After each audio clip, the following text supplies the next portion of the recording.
Welcome to Life Beyond BS, where we ditch the belief systems and the bullshit and get real about life.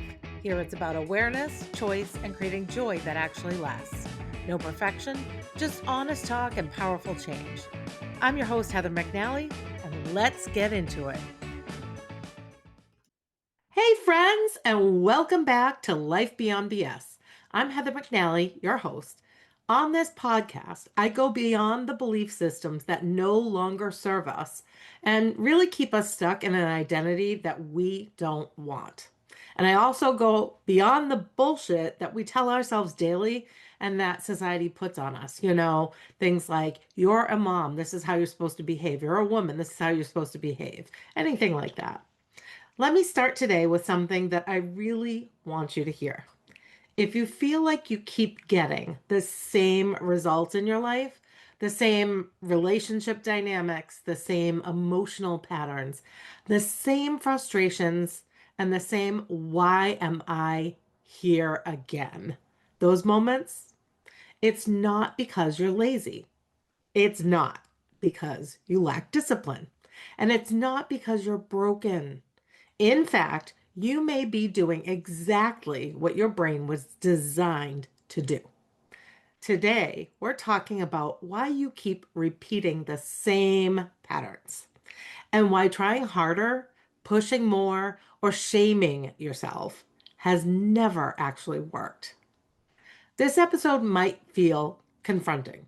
It might feel relieving. And if you're open to it, it might change how you see yourself entirely. So most people don't say, I'm repeating a pattern. They say things like, why does this always happen to me? Why do I keep ending up here? Why do I know better, but still do the same thing? And why can't I seem to move forward? God, they're so frustrating, aren't they? And usually the answer that they give themselves can be, I need more discipline. I need to want it more. I just need to get my act together.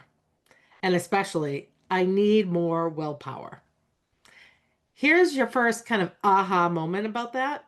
Patterns don't repeat because you're weak. Your brain does not run on logic. It runs on familiarity. So those patterns are repeating because they're familiar, deeply familiar in your brain. The brain's number one job is not happiness, it's survival. And survival means stick with what you know. Familiarity feels like safety to the nervous system, even when you know it hurts to repeat those same familiar patterns. Anyone feel that? Let's make this really simple. Your brain is constantly scanning. It's scanning for safety, it's scanning for predictability and efficiency. It loves patterns because patterns require less energy.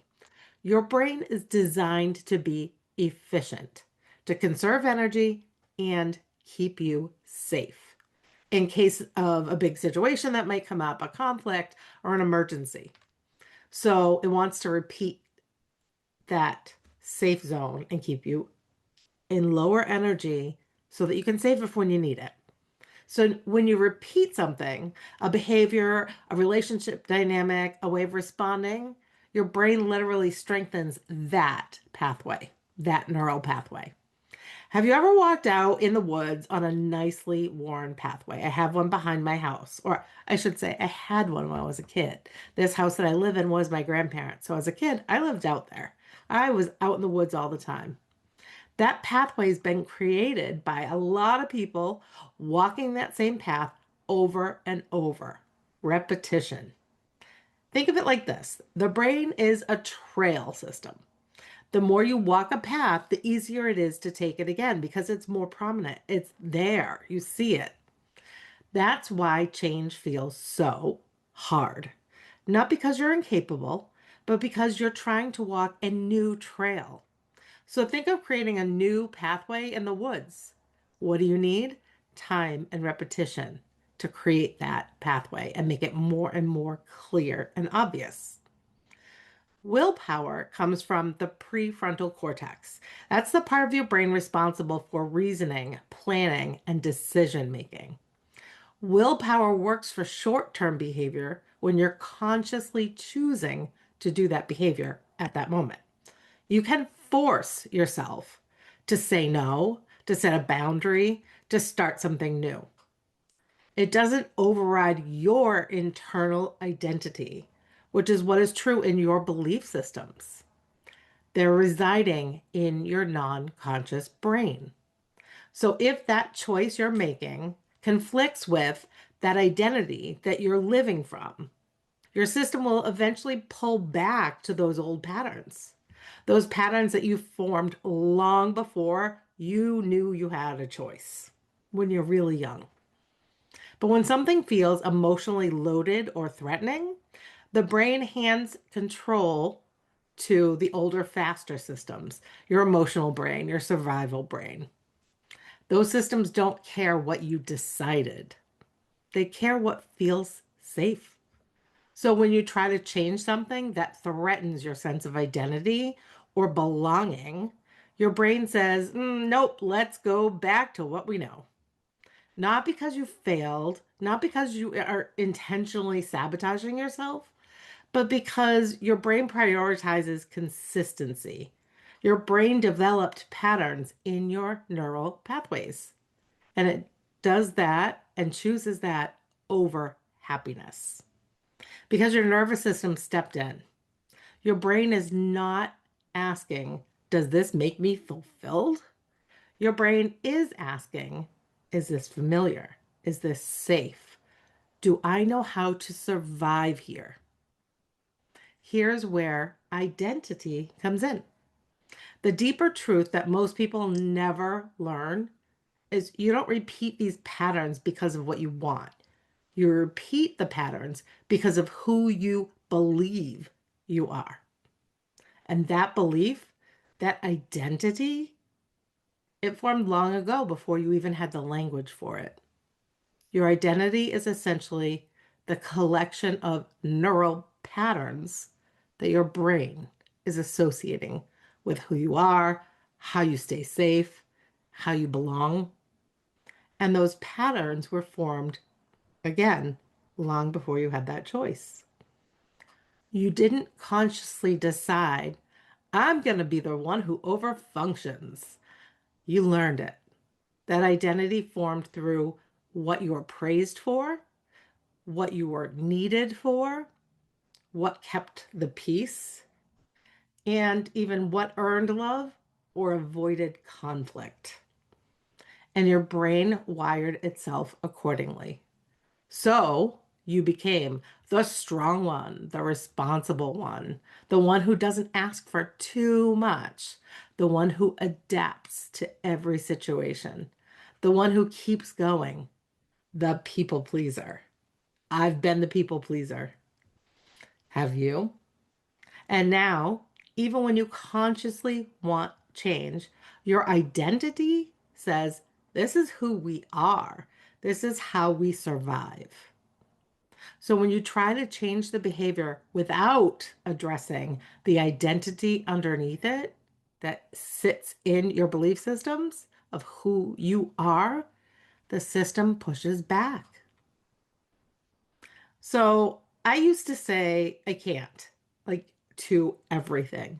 I'd ask myself if I wanted to travel, if I wanted to look for a new job, if I wanted to go out and do something for myself. What was my response? Auto response. Nope, I can't.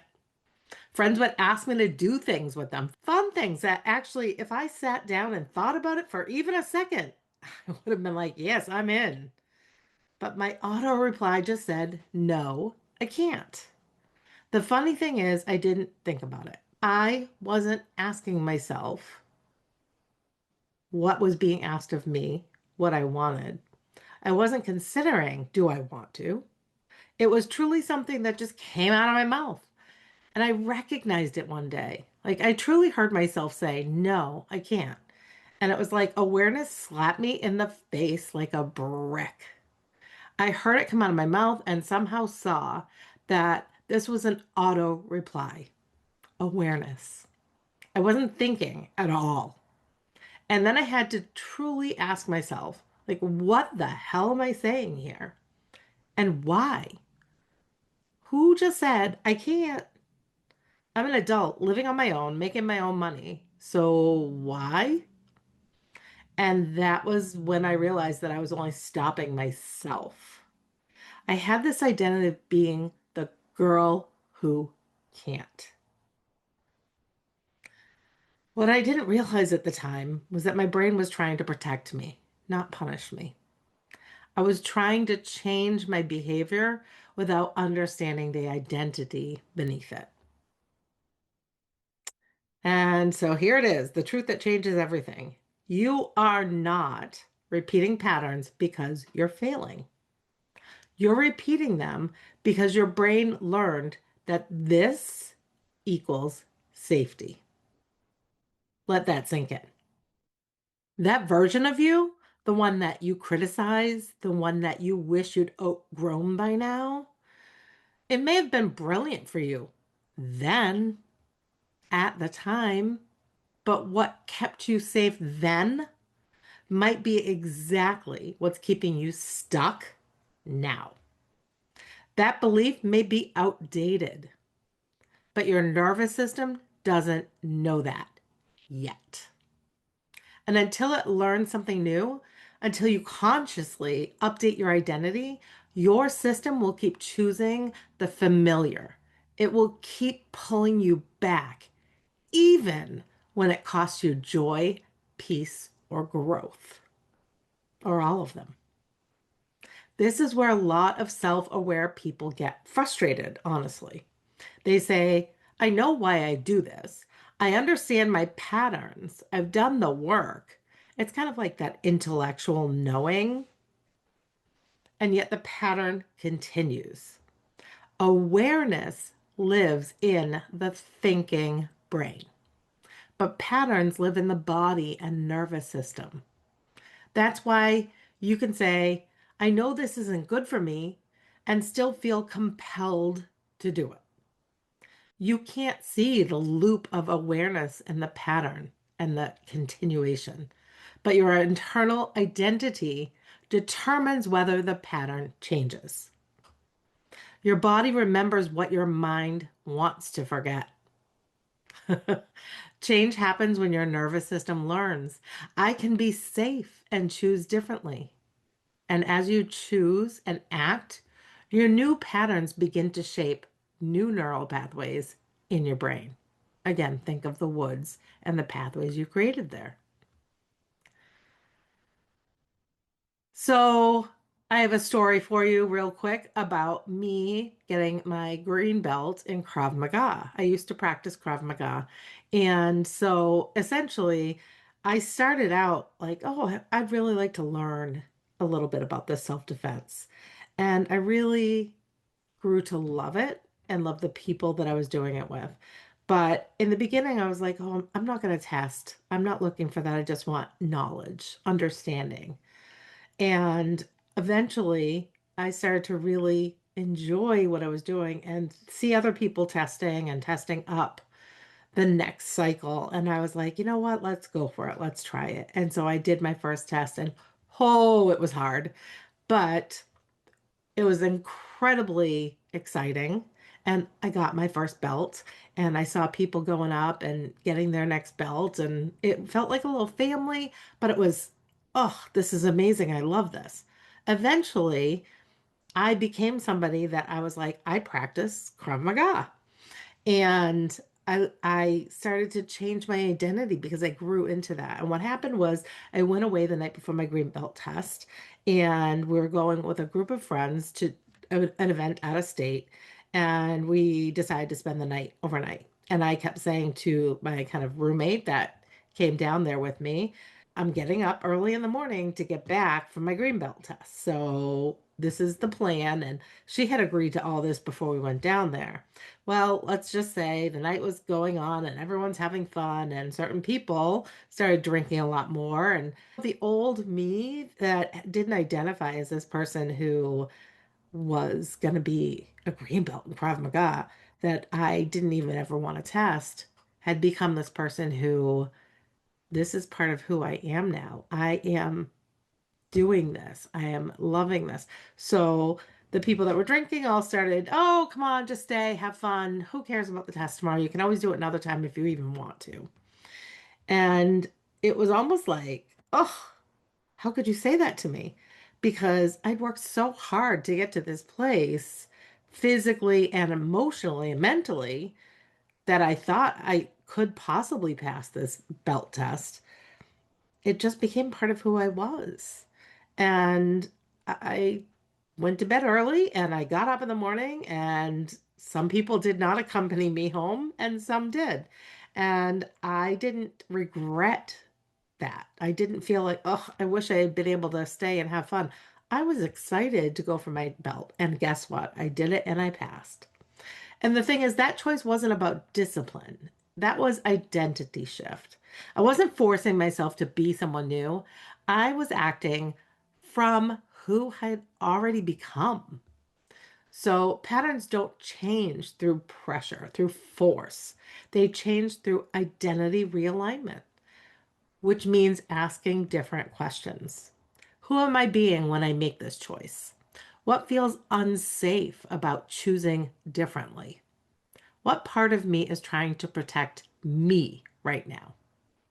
So patterns change when awareness meets compassion, when identity meets safety, when you feel safe in that identity, when the nervous system gets time to learn something new and feel safe in that.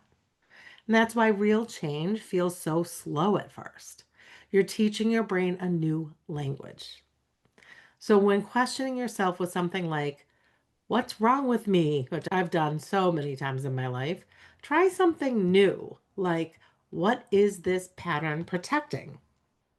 That question involves that new language, and it softens the shame. It opens the door to change that actually lasts. And repetition, gentle, aligned repetition, is how it learns. Here's the moment that I hope you're having now. Oh, this isn't a character flaw. This is conditioning. I hope you're realizing that. That's why my life keeps looping. Not because you're incapable, not because you're stuck forever, but because your system has been loyal, so to speak, even when it no longer serves you. The conditioning can be updated, not through shame, not through force, but through compassion, awareness, understanding, safety, and aligned choice. Choice is a superpower. If this episode has landed with you, take a nice, deep, slow breath. If you're seeing your patterns with new eyes, that's not accidental. You don't need to overhaul your life. You don't need to become someone else. You need to understand who you've been and consciously choose who you're becoming. That's the work that I guide people through more deeply. Learning how to feel safe in choosing differently and building a life that reflects who they truly are with curiosity instead of judgment. That's how change begins. I work with people doing one-on-one coaching, as well as in my Happy, Healthy, Whole program that I have completely revamped. I'm so excited about it. And it's going to be launching in February, on February 17th. You can check the show notes for additional information on how you can work with me. Or if you just want to listen, you can go to heathermcnally.com. Please know you are not failing. You are not weak. You are not behind. You're human and you're capable of change that feels supportive, not punishing. I want to thank you so much for sharing this space with me. My hope is that you walk away knowing that you have the power to choose differently. Go live fully, freely, and unapologetically. Your life beyond BS starts now. I'm so grateful you were here today. Remember, Your peace, joy, and happiness aren't found in the BS. They're found in your choices. If this episode spoke to you, please rate, review, follow, and subscribe, and share it with a friend. For ways to connect or work with me, check the show notes or visit heathermcnally.com. Until next time, keep choosing you and keep living your life beyond BS.